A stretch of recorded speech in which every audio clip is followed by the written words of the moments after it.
नमस्ते और आपका स्वागत है स्वाद अनुसार पर। आज हम आपके लिए लाए हैं एक बहुत ही इजी स्नैक रेसिपी और वो है बनाना वेफर्स। इस रेसिपी के लिए हम यूज करेंगे कच्चे केले। तो आइए शुरू करते हैं। बनाना वेफर्स को फ्लेवर देने के लिए हम पानी में थोड़ा सा हल्दी डालेंगे और नमक स्वाद अनुसार। अब इसे हम अच्छी तरह से मिक्स कर लेंगे। बनानास को स्लाइस करने से पहले हम पहले तेल गरम कर लेते हैं। तो पहले गैस ऑन कर लेते हैं। अब हमारा तेल गरम हो रहा है, तो अब हम रॉ बनाना को स्लाइस करेंगे। सबसे पहले इसके एंड्स काट दीजिए और अब ध्यान से चाकू से सिर्फ स्किन के अंदर एक स्लिट बना लीजिए। अब हम ध्यान से स्किन को हटाएंगे। ये थोड़ा सा मुश्किल काम है, तो इसको केयरफुली ही करना।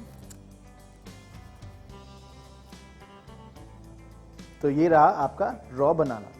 इसी तरह आप बाकी के भी बनानास को पील कर लीजिए।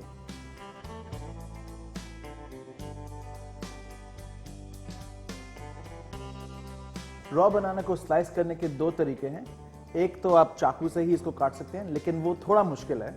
दूसरा तरीका बहुत आसान है और वो है कि आप इस ग्रेटर से उसको आराम से स्लाइस कर सकते हैं।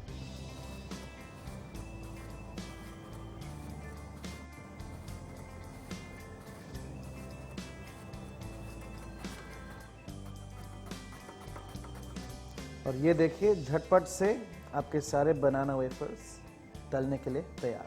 तेल हमारा बिल्कुल गर्म हो चुका है। अब हम बनाना वेफर्स को फ्राई करते हैं।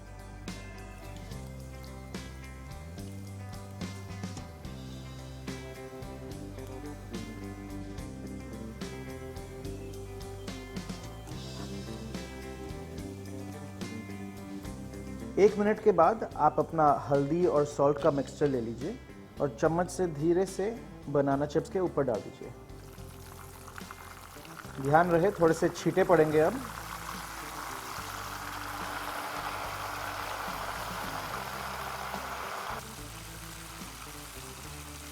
जैसे कि आप देख सकते हैं, हमारे बनाना चिप्स बिल्कुल क्रिस्पी हो चुके हैं और अब हम इनको तेल से निकाल लेते हैं।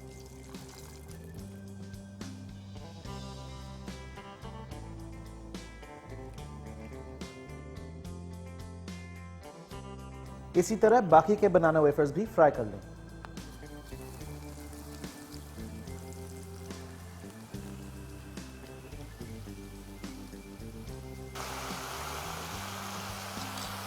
ये देखिए, हमारे सारे के सारे बनाना चिप्स बिल्कुल तैयार हो चुके हैं। तो ये रहे हमारे क्रिस्पी टी टाइम बनाना वेफर्स बिल्कुल तैयार। आप इनको 10 से 15 दिन के लिए स्टोर कर सकते हैं किसी भी एयरटाइट कंटेनर में। और ऐसी ही क्विक एंड इजी रेसिपीज के लिए सब्सक्राइब कीजिए स्वाद अनुसार।